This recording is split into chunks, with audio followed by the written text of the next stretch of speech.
Hello there, and welcome to our session. It's so great to have you here. I'm having some coffee. I am gearing up after a fantastic opening session that probably gave us all a lot to process. Uh, could not be more excited about this session. Uh, Luvvie is a hero of mine. She is a four-time New York Times bestselling author, blogger, social media and creator, superstar, community builder, and someone that I'm just generally in awe of. And so I'm going to bring her on board. Can we go ahead and have some claps? Luvvie, thank you so much for joining. And like what I just am so grateful for is that you are just a person who inspires me. Your books are amazing. You bring your energy to everything you do. And so anyways, I'm just super excited to have you. Now, I don't know if you know this, but I think you do. Is this entire summit with your fan? Wow, there are a fair number of claps for you. Fair number of claps. Yes, we've got questions coming in. We've got troublemakers in the house. Yes. Brenda, every time I see Luvvie's face, she makes me smile. So you are in and amongst a group of people that are very excited to hear from you. So this summit is all about how we as entrepreneurs are gearing up for the best January ever. So I don't know if you know this, but I think you kind of do. January is like the Super Bowl for memberships, community, new frameworks, things you want to do in your life, things that you want to do differently and better, or just differently.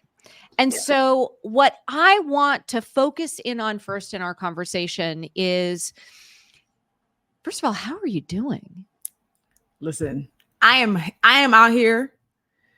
I think I'm doing good. I am focused. I am energized. I am clear on purpose. And in the midst of it all, I'm getting rest. So yeah. I love that. We're gonna get to the rest. We're gonna get to the day in the life.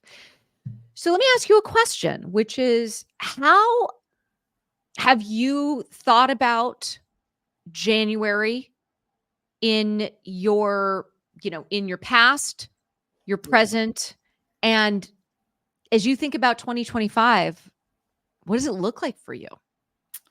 So January is a special month for me because it's also my personal new year because I'm a Capricorn. January 5th is my birthday. Happy birthday, Capricorn. Thank you. The goat is in the building. Okay. Yay! The goats are in the building. January has always been a great month for me in general. And this January is also very special because I turned 40. So happy big birthday. Right? It's a big birthday.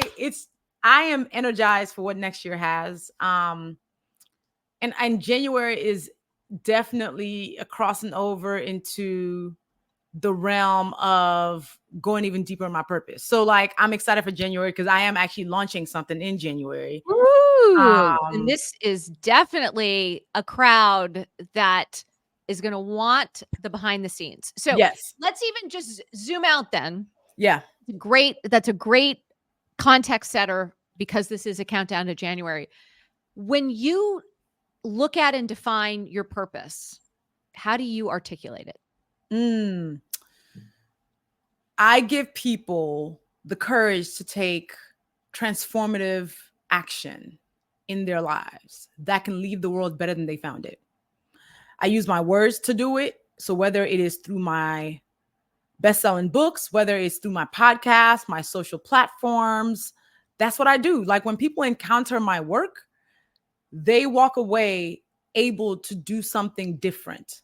So whether I'm speaking on a big stage, that is what I get from everybody. Is like, I constantly get notes from people being like, because I read your book, I asked for a raise and got double what I was going to ask for because I had the audacity to do it after reading your book. So my purpose is tied into all of that, is to ultimately be the person whose work and whose presence and whose being gives people courage, tools, and words to take bold action. What has been a bold action that you have taken in the last 6 months? Ooh, a bold action that I've taken in the last 6 months. I can tell you a bold action I took in the last year. Okay. I fired my whole team. How big was your team when you fired them? I fired my internal team of 6. I got a new book agent. I fired my accounting team. Yeah, so I probably ended up firing about 11, 12 people total. Wow. Starting over. What what was the impetus? So I called last year my crumbling. So this season of my Professional Troublemaker podcast was all about my crumbling and my rebuild, because I had built my multi-million-dollar company, built a team, had everything moving, and then it all came crashing down at the same time while I was launching my first children's book. I was firing somebody as I was getting off the Today Show stage. Like, I got off the stage and I was like, yeah, your last day's Friday. Because what was happening was I had built the company and it was so tied to me for such a long time and my actual brain power, my actual presence, that for the last 5 years, I've been telling everybody, hey, this is too risky. If the company's making money from me jumping on a stage, because my speaking became like 70% of my revenue. Mm-hmm. I was like, this is too risky, guys. This is too risky. We got to switch this up. So I was like, let's build courses. Let's build memberships. Let's build revenue streams that don't require my physical presence on a stage. So I hired a team. I wrote 3 books and launched 3 books in 3 years. So all of that is happening, yet and still the team was not optimized. I had a team executive coach. So finally, last year around February, my finance team SOS'd and were like, listen, if we do not book another piece of business, the company could be bankrupt by June. So that sense of urgency had me going, oh, so it's either y'all or me. And I'm always choose me. So I was like, people started flaming out ultimately. It wasn't even like I was like, I'm going to fire everybody all of a sudden. People started making such giant mistakes that it became a detriment for me to keep them on. They were costing me. There was one mistake that was about to cost me $30,000. Okay. Yeah. So that person, I was like, you got to go. You got to go. Basically, by July 2023, I had fired everybody but one person. And I was like, okay, I am clearly going to have to rebuild my company from the brink of bankruptcy. Let's build it right back up. And that's what I've done this year. So when it's one of those. So first of all, thank you for sharing. And, as entrepreneurs, and for those of you who have been entrepreneurs, those of you who are starting out as entrepreneurs, what I want to really focus this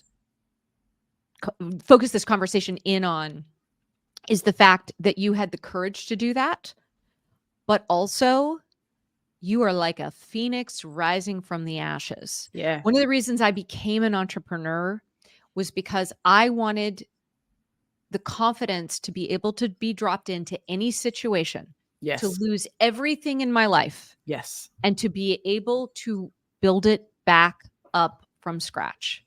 I wanted to be able to be dropped in anywhere and figure out what was around. And so one of the things that we see a lot, and we've seen it sometimes here in the summit so far, is just a lot of fear, a fear of, what if I fail? What if it doesn't work?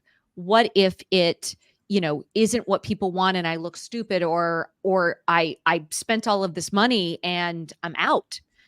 And what I think is so important about this conversation is that you, on some level, are living and have lived through in the last year the worst case scenario. Yeah. And not only are you here, but you are here with a stronger sense of purpose. Yep. And we're going to get to that in a moment. Yeah. And that you also had the courage to Mhm. look at it and say, number one, and we're going to tease this out. I can't be the hero. I want to be the host. Like as the entrepreneur, I want to be a host of something more, not the the entire business relies on me. Yeah. I mean, here's the thing in terms of like the fear of like, what if you fail? Yeah. Mm. What if you fail? What if you do fail? Okay. What if the whole thing comes crumbling down? Yeah. Worst case scenario. And I am also type A, very much a pragmatic person, even though I'm very creative. I wear both hats, where in one way I can write an amazing book just like that. And another way, I'm very operations minded, right? So I'm not the Mhm. creative that's like very like flighty that you have to like, no, I'm Right. the person who's like, bring me the SOPs, bring me the operation manuals, that's build Yeah. systems, right? Yeah. So, but what if you fail? What happened last year for me was that despite my efforts, I failed. Despite Mhm. the mentors, I failed. Despite the executive coach, I failed, which meant that it was a massive global divine personal professional signal that something had to shift majorly, right? How I was operating had to shift, where I actually think one of the major lessons of last year was that, so I've been building a business, I have been building a platform, I have been on these internets for the last 14 years. I actually started my blog 21 years ago. I've been working for myself for 14 years. Who I was back then and the way I set my business up to be really around just my brain power had expired. So what Mm. happens when you go past a season that has Yeah. expired for you? You basically get the stick thrown at your head. Hey, hey, pivot. We Yeah. get so afraid to pivot because we're so comfortable with the way we've been doing things. I think, yes, like last year's major lesson was that you are beyond the assignment you were in. Like you have a new assignment now. And I need you to focus on that assignment. Your business needs to shift and your focus also needs to shift, because also as entrepreneurs, as creatives, we will find ourselves doing 8 things at the same time, right? Right. Right. It forced me to pause, stop, actually, not just pause, stop and say, okay, Mhm. what do I need to be doing right now? Who do I need to be serving? How do I need to be serving them? What is energizing to my spirit that can also be profitable? And it was in that pause. I mean, I was actually very clear what it would be even throughout the year, but my team could not figure it out. In that is when I launched my book academy. That has been what has rebuilt my company.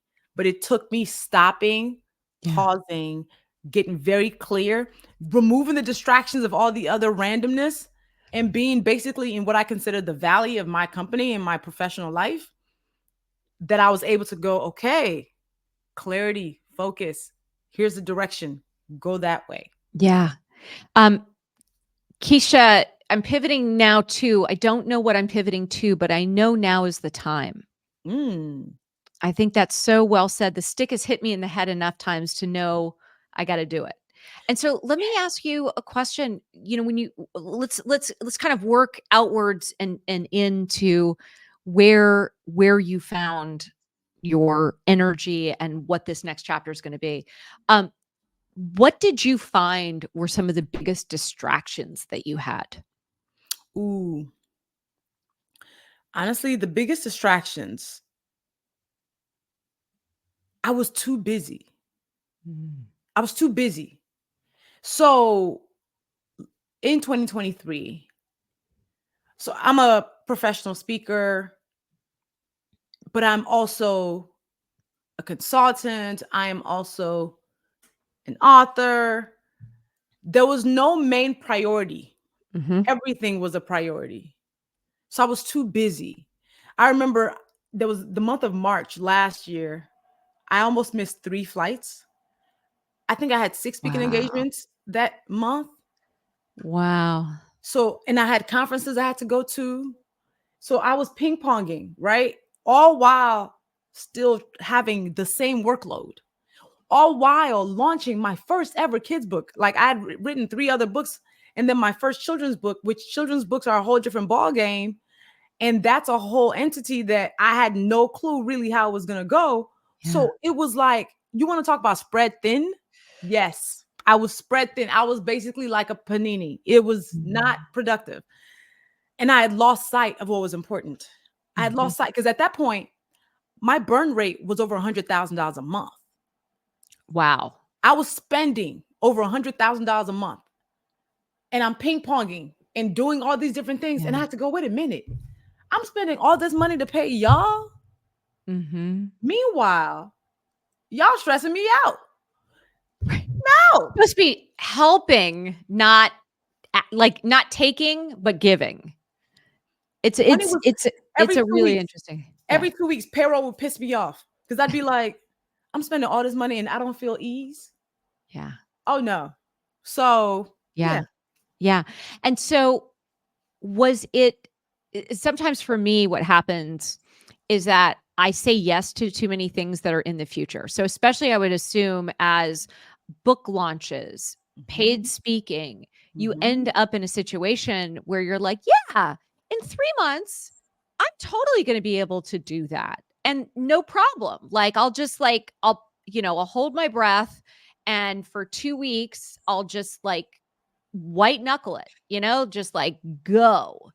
And I'm curious, was it one moment or was it like you're on enough of those planes just after having missed it where you're like, something's got to change?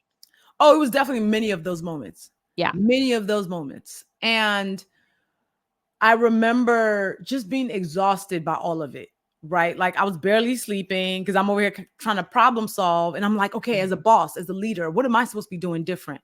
And Mhm. I was pivoting in how I was handling the team. I was doing everything I could. And then I was like, this is not working. I'm doing too much. But that's the other thing that has shifted. I am very, very, I mean, I've always had good boundaries, Mhm. but when you do work that energizes you, sometimes you loosen them up because it's almost like, I mean, I was loving everything I was doing. Here's the thing. I was never doing the thing that I Yeah. was like, oh God. Yeah, yeah, It's yeah, like, yeah, yeah. it's like kid in the candy store. You eat Yep. too much candy, even if you love the candy, you will get a stomach ache. Yep. So I had to pause and be like, okay, you can't be everywhere. You can't do everything. You can't say all the yeses, even though they're energizing. You got to have even stronger criteria for why you're there because your presence is worth a lot of money Right. and your energy is worth even more. So Yep. if you are there, it shouldn't just energize you a little bit. You should be like, I cannot imagine being anywhere but where I am. Yeah. So I got really extra super specific about my yeses and my nos. If y'all see Mhm. me anywhere now, it's because I really was like, yeah, no, I really, really, really want to do that. Like Yeah. that's gonna bring me some type of joy, Yeah. and even beyond the money of it all. Because again, one thing I'm also recognizing is after almost losing all my money, yeah, all my company's money, and Yeah. building right back up, money is to be found. Money at this point is almost an infinite thing. What you can always make money when you can merge the profit, the peace, and the purpose is where your Yeah. perfect span is. Peace, profit, and purpose. All of those things Yeah. can coexist at the same time. And this year, I have been cultivating all three. And I'm like, Now we're gonna go into that. Okay, yeah, so you are free of your team. You've you've you're in that zone. How did you start to tease out what brought you energy and started to rebuild the next yeah. chapter? You know what's funny is all along I've known what would bring me energy, but I did not pause and didn't have time and didn't have the capacity to make it happen. I knew something that was tied to my purpose, Mhm. and I had told the old team, I'm gonna need you to help me execute this, but they couldn't execute basic shit. So by the time I was like, I can't trust you with that dream. I Right. was like, I can't trust y'all with that dream, so I'm gonna wait. So when I Yeah. fired everybody, so this timeline is gonna be crazy. So by July 1st, I had let go of everybody but one person on my team. Wow. Everybody starting over. I immediately was like, Now I have the space and the clarity to do what I actually want to do next that I know will create impact for people. After hitting the New York Times bestselling list 4 times in 4 different categories, because I wrote a teenage book, I've written a kid's book, 2 adult books, 1 hardcover, 1 paperback, I knew I was uniquely positioned to be somebody who helped other people, especially people who are on the margins, Yeah. to get their books out. And not just get them out, but sell them well. Because all of Right. my books have been not just New York Times bestsellers, but they continue to sell as perennial titles.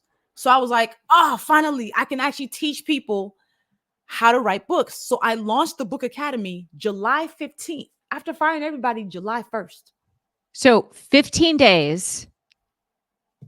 Amazing. Okay. 15 days, I sent out an email to 3,000 people who had joined a wait list that I randomly just posted online. And I said, hey, I want to help you make your dreams come true when it comes to books. I want to help you become a successfully published author. So I'm launching the founding cohort of the Book Academy, which is a 6-session course with me that will teach you how to go from idea to ink. I will teach you the business of publishing. I'll teach you how to get clarity on your first book idea. I will also teach you how to market it so it flies off the shelves. Yeah. Can I just put I'm going to put a pin in this for 1 second. Does anybody hear the transition that Luvvie not only just went through, but the transition that she zeroed in on for the Authors Academy? Mm-hmm. Mm-hmm. It was, I don't have a book. I want to be an author. That is a transition. Now, this is the thing that drives me crazy. That is not a niche. That is a transition. Transitions are easier to build businesses because those 3,000 people, they could raise their hand because they knew what it was that they wanted to go do. So keep going. But I just think it's a Yes. really, really good example of something we've been talking about a lot over the last couple of days. And I tested it out being like, I had a team of 7, couldn't figure this out. Let's do it with the team of 1. So I had my one person who I didn't fire. And then I had I went on like Fiverr and Upwork and got a project manager for this.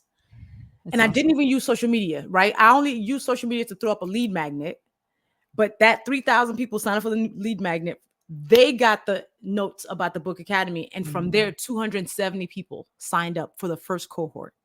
Wow. And just to add a couple more details. So what was the lead magnet? The lead magnet was 5 mistakes, which I still have. 5 mistakes that people make when they try to write books. Wow. Because I wanted to come out the gate, give you some value, right? And then Right. you want to write a book? Great. I am the person who can tell you, because I'll tell you every single one of my books, my adult books, I wrote those in 5 months. So not only am I somebody who can teach you how to write a good book, I can then Write it fast. Write fast and impactful book, right? I don't want you to just write a random book just to get people's money. I want you to write a book that actually will make impact and that will stick with people, that they will want to quote and give to their friends and say, you know what? Have you read this? You should read this, right? Right. And then I want to help you make sure you brand it properly and get it together. And it's a whole thing. So the Book Academy became my focus. I eliminated everything. I was like, I'm going all in. Can I ask one question? So you had 3,000 people and then 270 people signed up. Yep. And how much did you charge? $495. $495. Okay. Just so everybody at home. And $495 for 6 sessions. Were they weekly sessions? Weekly sessions over a month and a half. And we had a community cohort. So they got to be in community with each other. They got to create, these relationships. Some of my Book Academy alum are on this call. Shout out to y'all.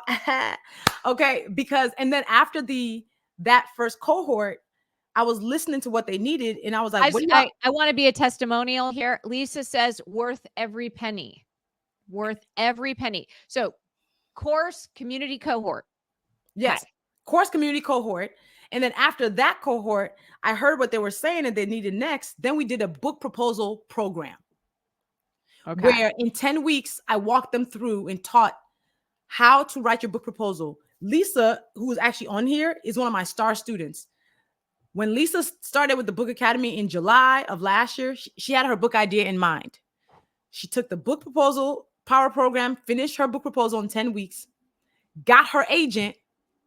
Her book is not coming out next May, right? 2 years, less than 2 years after she took my book academy. Let's just have a moment and plug Lisa's book. What is Lisa's book? It's called Space to Exhale, and it's a handbook on how to Ooh. live a soft, serene, calm life. Oh my gosh, So that it's going to sounds be coming out awesome. soon. Y'all look out for that because I'm always going to show love to my book academy alums. Okay. I love that. And I'm so proud. And Lisa, actually, I was telling her that she's actually a prime example of what happens when I double down on my purpose and other people do the work and reflect it back to me. Right.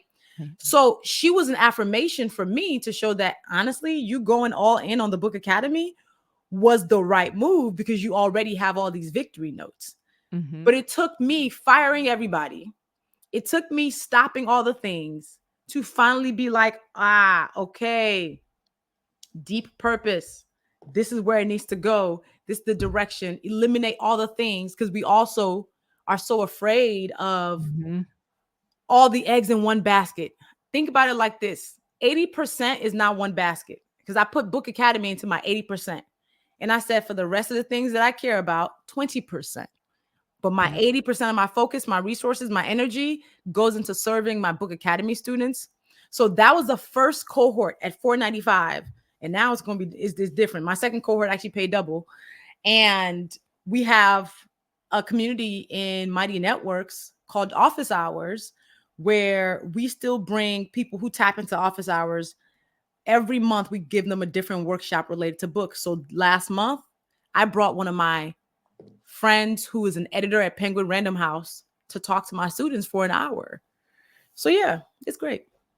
Okay, that's amazing. So you're gonna launch cohort 2, $990. Cohort 3, actually, we did cohort 2 this year. Cohort 3 is Okay. coming in January, Okay, so December and January. let's talk about what you're launching.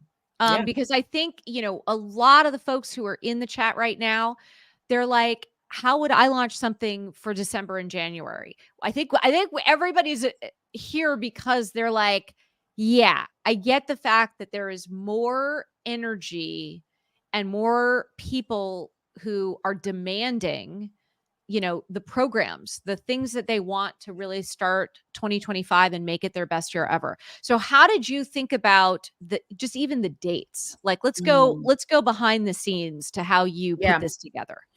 So me and my team are working on the dates. What we knew is that I'm doing the Book Academy has expanded into its own universe, which I have so many more dreams for it. But from the first cohort and then the second cohort, we have office hours. But I knew that I still needed to help somebody like Lisa, people whose books are coming out next year with their marketing. So we're in the middle of a tiny mastermind right now. It's not tiny, but we're in the middle of a mastermind right now that people have to apply to, where I'm helping people actually create the marketing plans for the books that's coming out next year. So Lisa's book is coming out in May. So she's in that cohort also. Lisa's on her third cohort with me, like third program with me. What we're doing for December and January. So for the next cohort of the Book Academy, what I am offering is the idea to ink. So the first session, it's for anybody who wants to see the books come true. You might have your idea right now, or you might not. So the Right. first session, I teach you about the business of publishing. How does a book go from an idea to now you see it on your bookshelf? What is the timeline? How can you go from, well, also, what format should you go with? Should you do self-publishing or should you traditionally publish and go for a deal? What is the best way to go forward? I also teach you how to write your book proposal because no matter how you go through your book, no matter what process you go through, self-publishing or traditional, if you don't have a book proposal, you will suffer for it. It is a shortcut nobody should make. Yeah.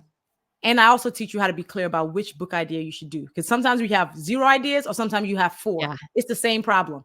If you have Yeah. no idea and you have too many, it's the same problem. So how do we get you clear on the one you should do for your next book or your first book? Yep. And then the marketing and the branding, because I will tell you, I can tell when a book is going to do well based on its cover. I have not been wrong in 5 years. So the cover of a book, the title of the book, the tagline of the book, How do you set Yeah. yourself up for success?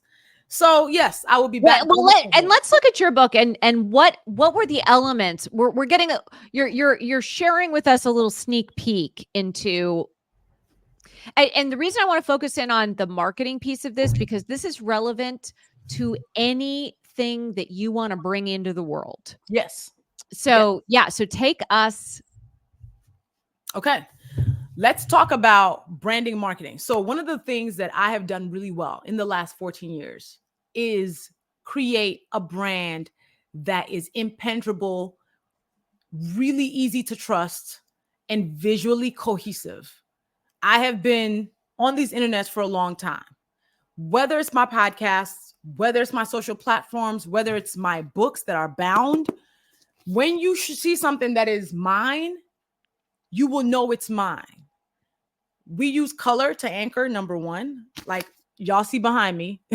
You see my signature color Yeah, I'm all like, up behind me. I'm just like, I'm going to spitball this here, but it feels like red might be like the color. Not sure.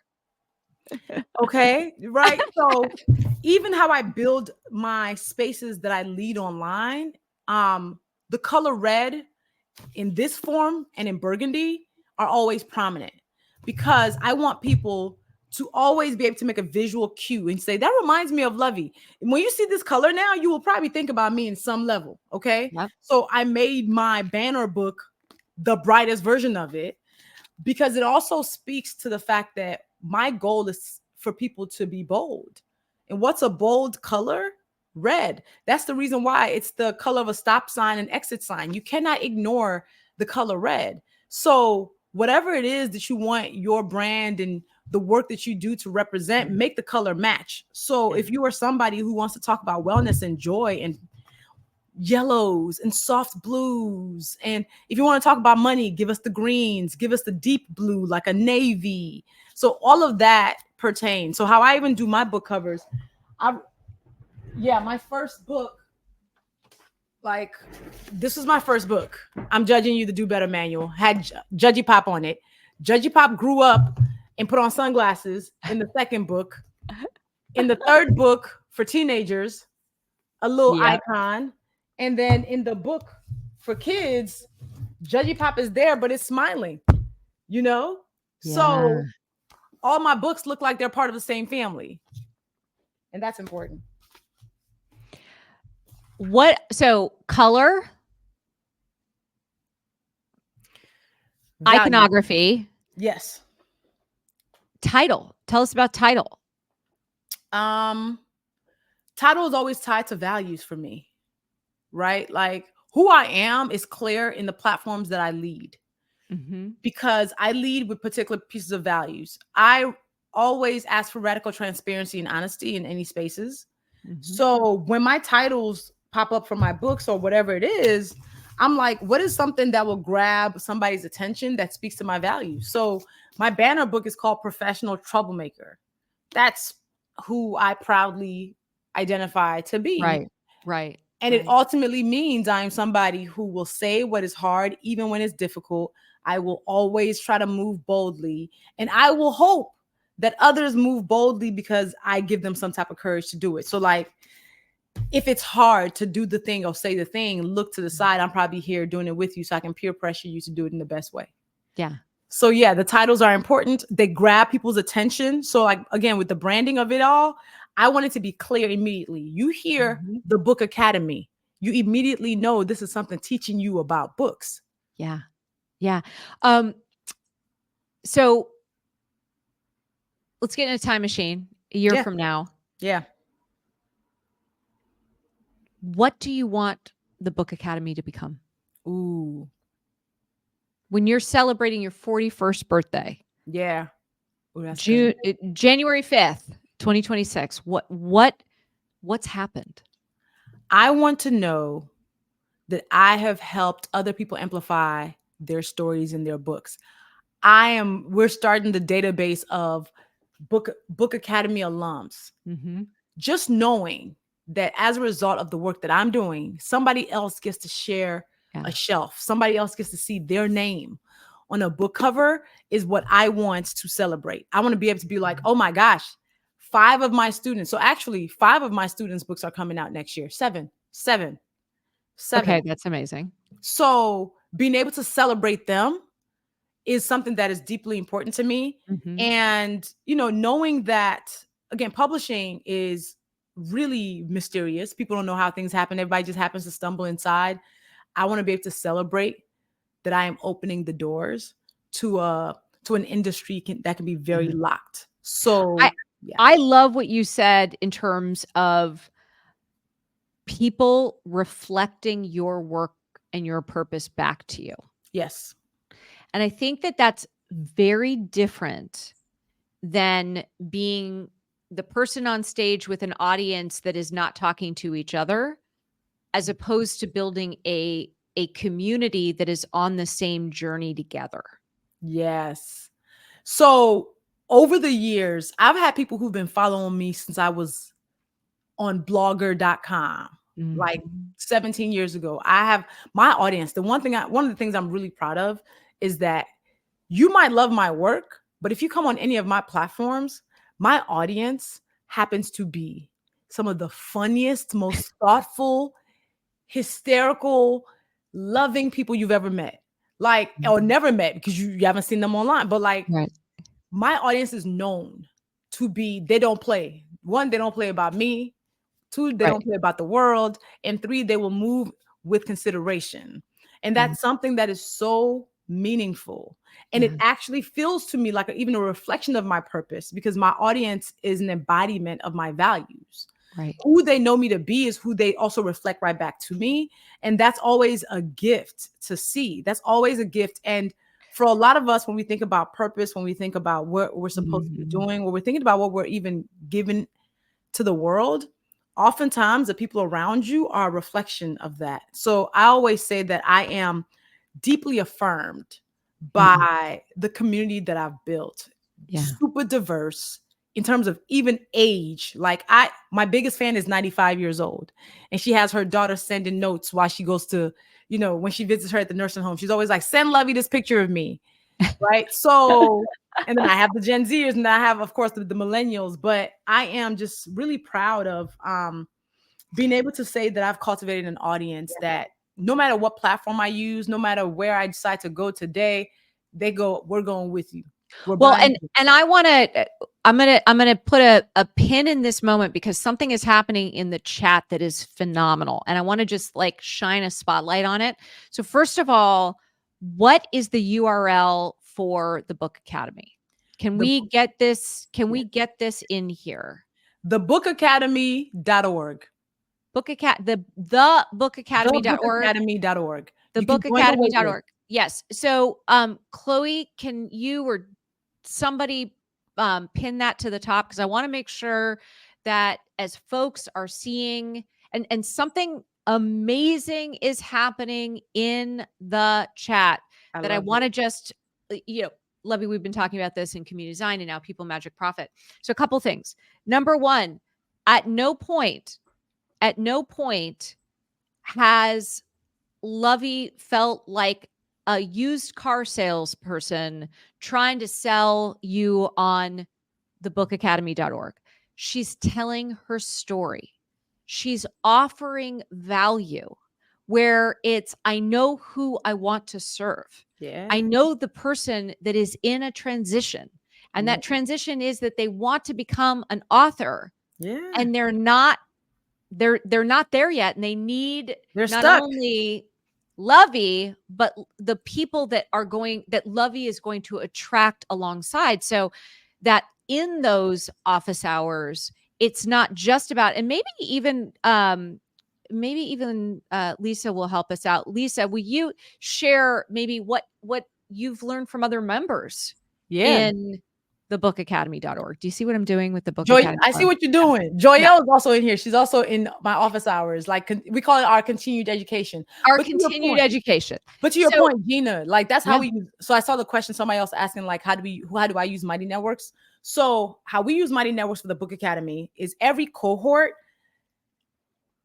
they get their space in the Book Academy box. So they have the first cohort has their space, the second cohort has their space. So during the cohort, we put our lessons there, we put the resources there.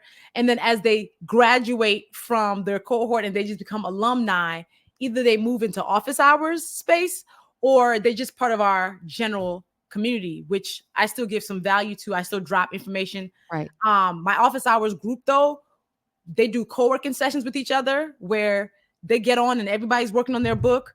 We do Huge. monthly workshops where we bring in and do a particular like education piece to anything related to books. We bring in, they had a chat with my editor where my editor gave them all the information. They had a chat with one of my agents. Like my agent broke down how they sign new clients. Yep. So we have that. But Mighty Networks, I've been using Mighty Networks for like 7-8 years because we were using it for Love Nation. When we had Love Nation, we had 7,500 people in there. Yep.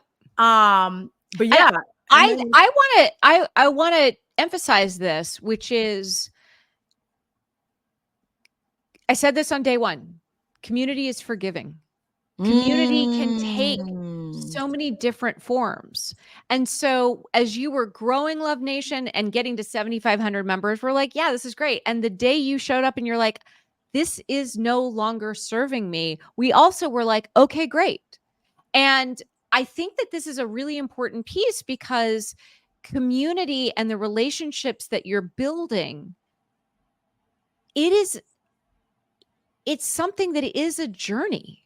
And it can take many shapes and forms. And so many times when people are getting started, it's like, I have to be perfect. I have to have all the answers.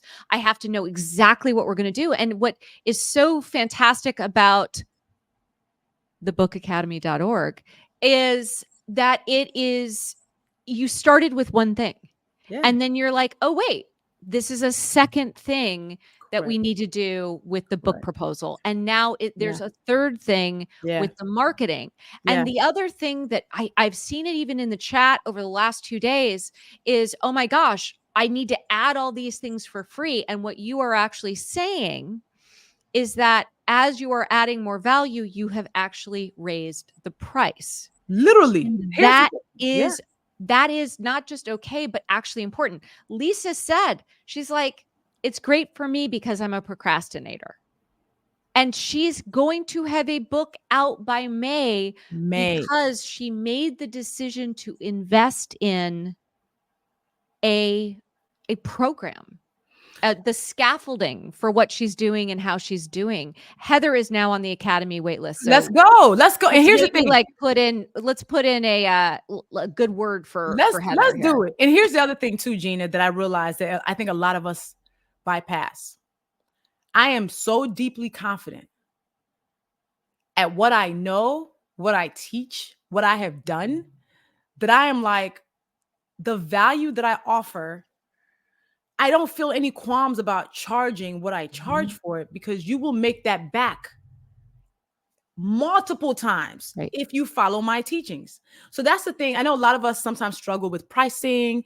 We sometimes struggle with charging people certain things. Here's the thing: the next Book Academy cohort is going to be at $1,000, because I told the first cohort back in the day in July, I said, I know the reason I'm pricing it at $495 is because I am going to consider this a beta test. Let's see if what I know is real. Let's see if it actually works.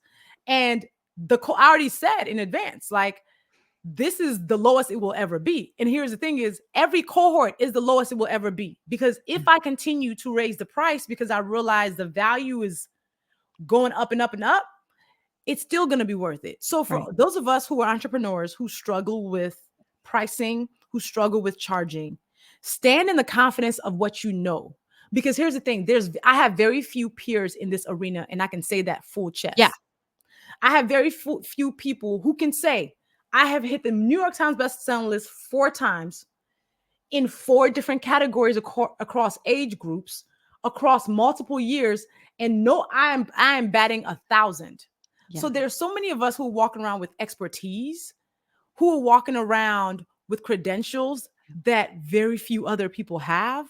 We especially cannot be shy about knowing the value of the work that we're going to do. And the one thing about me is I always over deliver. So well, I get let more me than I test. say. me test an idea out on you that I Yeah. shared yesterday, and I shared actually with a couple of other people that are building some really interesting businesses. Is, Yes. you know, there's such fear in that initial cohort, but Hmm. at the same point in time, that initial cohort is the closest thing that you will ever give to one-on-one coaching or small group coaching. And what would you charge somebody for one-on-one coaching with the things that you've done? Like, how much would somebody pay for one-on-one coaching or small group coaching Yeah. or a workshop with a Yeah. four-time New York Times bestselling author across 4 different categories?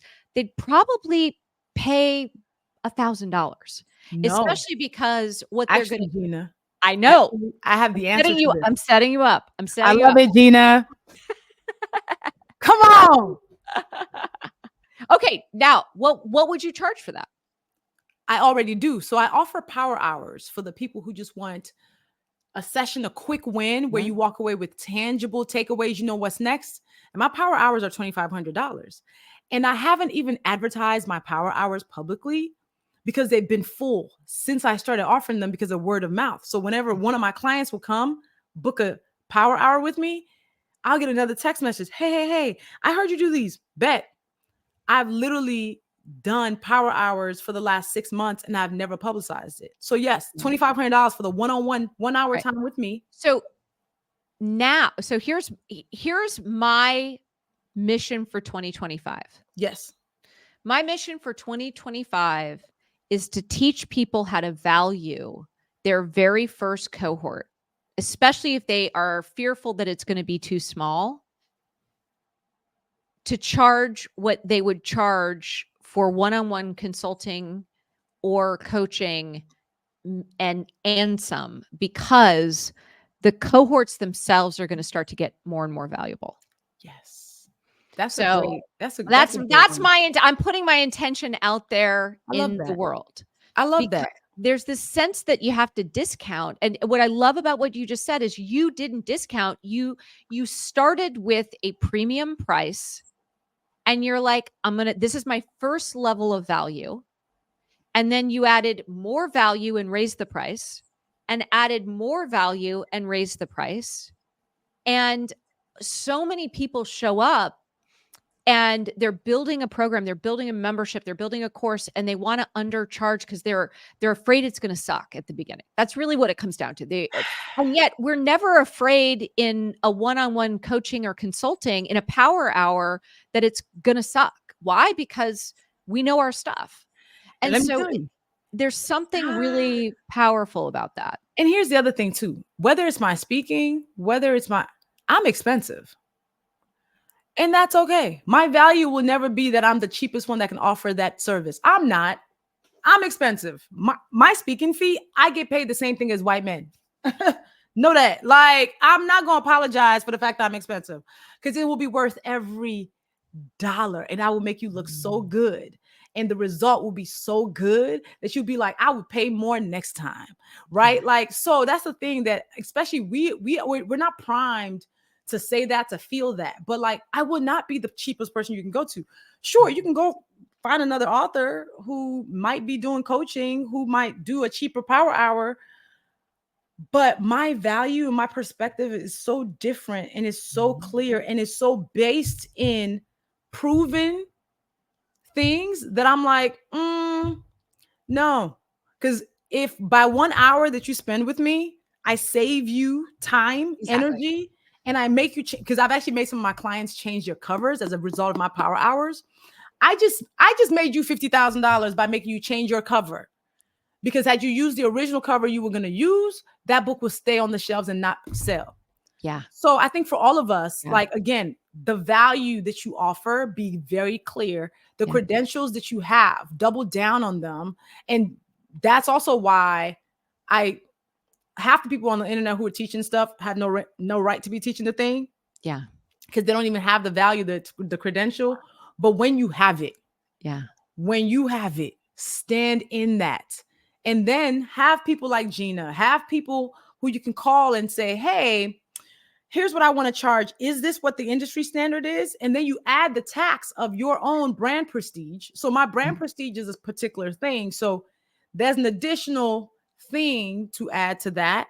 Yep. All of those allow you to then move with the confidence. Because here's the thing is, if let's say you come to me and you like, oh, I can't afford the Book Academy, I don't even know where I would tell you to go to as the alternative.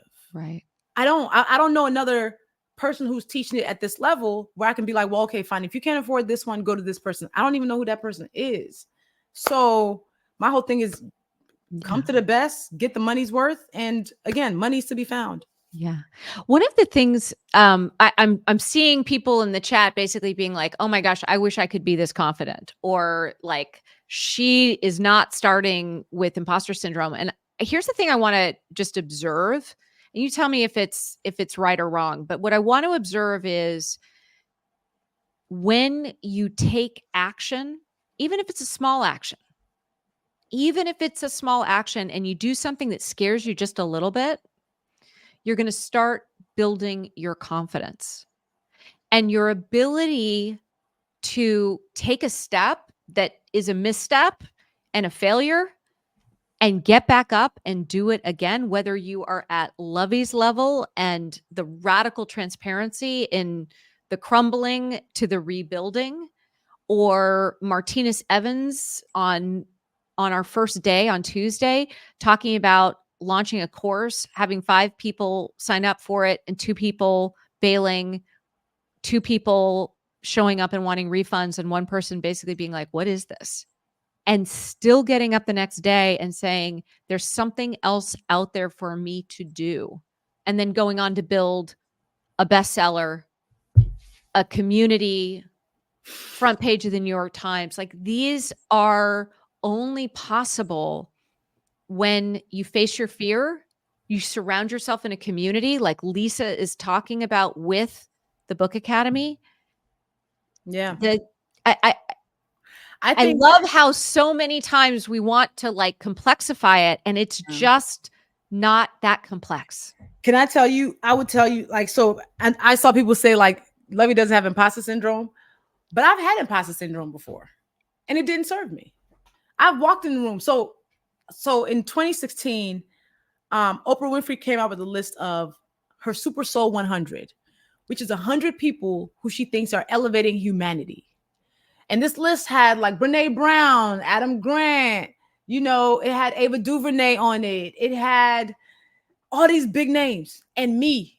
And I remember when I first got the email, I sent it to spam because I was like, that is obviously fake. Right.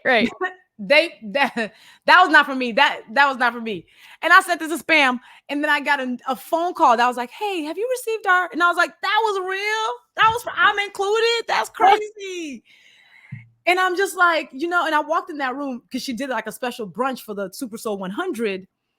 And I walked in the room and I was like, and I walked up to one of her staff people and I was like, "No, so like Oprah actually knows who I am. Like, she chose me." They were like, literally, we had names for her, pictures. And she was like, "No, yes." And I was like, "Whoa, that's crazy." Here's the thing. Imposter syndrome does not serve you if you are a good person who knows their shit. Imposters, who benefits from your imposter syndrome? As women, especially if you're a woman in this world that has done so much to diminish us, you do not benefit from imposter syndrome. The world does, because then the world gets to cheat you, take advantage of you, tell you you're not dope when you dope as hell. So I'm just like, imposter syndrome doesn't serve me. When I know that the words that I have, that I know that the work that I have, that I know that the books that I've written can change lives because people have told me. Imagine if I'm shy about talking about the book. Don't be shy. Imagine if I'm shy about being like, "Hey, I wrote this thing that when you read it will embolden you and give you all sorts of like gumption to move different." Even my book editor got promoted because of this book, because there's a chapter in this book that tells you how to ask for a raise. She didn't just ask for a raise, she got promoted. And she said that publicly, that as a result of reading my chapter that she edited, she got a promotion. So that's why I'm like, listen, we have spent way too much time not being confident. We have spent way too much time doubting and questioning our purpose, our goodness, our mission, and everybody else gets to take advantage of the fact that we're not confident about it. And I'm like, the more of us who can step and stand full chest, feet on the ground, chin up, everybody wins, because now the ones who come in behind us can see us moving confidently, so we can model that for them, and they can know that they also deserve full respect, full payment, all of that. Like, so I'm like, you know what? I want my confidence. I'm confident like this because I want my 21-year-old niece to Right. see me move through the world and be like, why shouldn't I be confident? Why shouldn't I ask for a raise? Why shouldn't I show up feeling like I'm the best thing that room has? And then I will back it up with the work and the way that I show Right. up, right? I'll back it up with the value that I bring. I will back it up with the fact that I will leave that room better than I found it. Yeah. So Can I don't add set the even bar. one more thing that you're modeling here right now, and you model in every of your interactions, which is infectious joy. Like, when you have confidence, you actually can be more playful. Yes. Yes. And if just tying it back to, you show up with infectious joy, which does serve us. And then you attract people who want to share in that infectious joy, that humor, Yeah. that fun, Yeah. that being able to do hard things, but with a sense of joy and energy. And when that stopped being who you were surrounding yourself with every day, Yeah. you found a different path. And the confidence opens you up to failing, because you realize even if you fail, it doesn't mean your worth is diminished. The Yeah. confidence lets you know that your biggest mistakes are not you. Esther Perel, when her and I were in conversation, she says she defines confidence as knowing you have flaws, but knowing you are worthy anyway. So Yeah. that's the thing. That's why I can show up here and tell you about how I failed, how my company crumbled, and I still know I'm good. I still Mhm. know that I'm worthy. I still know that I am great at what I do, right? So the confidence, when we don't have it, we think the failure means now we really should take ourselves out the game. That confidence insulates you for the failures, right? Yeah. It lets you know that the failure is just part of the journey, it's part of the Mhm. testimony, it's part of the story, because every hero needs a hero's journey, Yeah. right? Heroes need the valley moment. So then you show us how you went from valley to the peak without No, the no hero's one journey. is interested no one is interested in, "I succeeded, and then I succeeded." Nobody. That's boring. That's the boringest story you could buy. And yet, when we talk about personal branding and building a personal brand, and like, what you've actually demonstrated is that you can have an overarching brand, and in that container, you get to be your full self. Fully, Yeah. fully. Okay. And here's the thing, my brand and who I've shown myself to be as somebody who's worthy of trust, because I insist on integrity. Like, my integrity is so important to me. My name is so important to me. Even when you fail, people don't stop believing in you. Yeah. People do not stop believing in you because you've already built yourself, right? You've shown who you've been in the good times. And the brand building is for the moments when you fail. Because Right. those are the moments when your prestige, when your name, when your reputation has to now speak for itself. When you are down bad, Mhm. is when who you've been now really kind of cradles you and holds you and swaddles you. Yeah. So I am deeply, deeply thankful to the community of people who I've built, both in my personal life, in my professional life, in my online life, people who read my work. Y'all didn't miss a beat. Y'all didn't skip a beat. In the middle of my crumbling, you made Little Troublemaker a New York Times bestseller. Like, 4 for people, 4, baby. 4 for 4 for 4. We batting a 4 for 4. thousand. Book 5 is coming out in May. Little Troublemaker defends her name. But yeah, Ooh, yeah, Little that's Troublemaker. nice. Look, the cover is Let's here. let's see. Little Troublemaker. It's ready. So we out Wait, here. wait, wait. Where was the little brand person from the first one? Oh, right in there, Little You see Troublemaker. him? Okay, got it. You Got it. feel? Yep. You feel? Yep. Look, Judgy Pop is gonna be in the building. But yeah, like I just want us all to understand that all of this is tied to our values, right? The Mhm. communities that we build, again, digital is just a way to show it online, but you being a community builder is a lifelong thing that is tied to your purpose. Who are the people you want to attract? Who are the people you want to serve and help? Yeah. Who are the people you want to come with you on this hero's journey that we are all on together? Yeah. And then how can you show them and model what's possible? And that's ultimately all I'm trying to do. Yeah. Well, w- so many things. But here's the thing, as we are up against time and you've been so generous with your time and your Oh, story and your so good. perspective, I think I can speak for everybody or nearly everybody in the chat, certainly for the people on our team, whatever you need, whenever you need it to make bookacademy.org a wild success. And I think that that's true for folks in the chat. Can we all just agree that as we are building this community and continuing it in the countdown to January 30-day challenge, that we are on Team Luvvie? We are going to help Lisa and every other member of the Book Academy have at least a small set of people who are going to pre-order and be a part of it. Yes. And I will, How does that I, sound? Look at this. yes, I think we please. figured something out. Yes, please. So for look, I need you guys' help, right? In this hero's journey, in the building of the mission of the purpose, I need your help. Couple of ways. One, I want you to follow the Book Academy on Instagram. We're at Okay. the Book Academy. Do that. I'm writing If this. you want to become an author one day, or you've written a book and need help getting it out even more, join the Book Academy waitlist. We're going to start sending out emails to get y'all ready for the cohort that is going to start next year. I'm going to actually drop an early bird registration that'll be slightly discounted. So when I drop the early bird and you want in, jump on that. And then three, yeah, just follow me on social.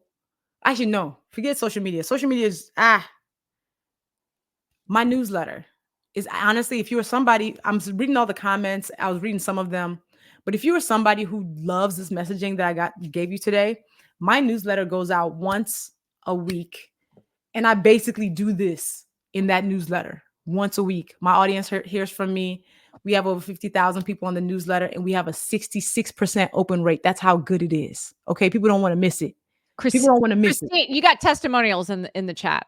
The love letter is everything. Okay. The love letter is everything. I'm trying to tell you, my newsletter is everything. So the energy that I'm giving y'all on this call is what I bring into your newsletter every freaking week. The love letter is everything. So sign up for that. So yeah, Book Academy, follow up on Instagram, sign up for the wait list if you want in. And then three, join my newsletter.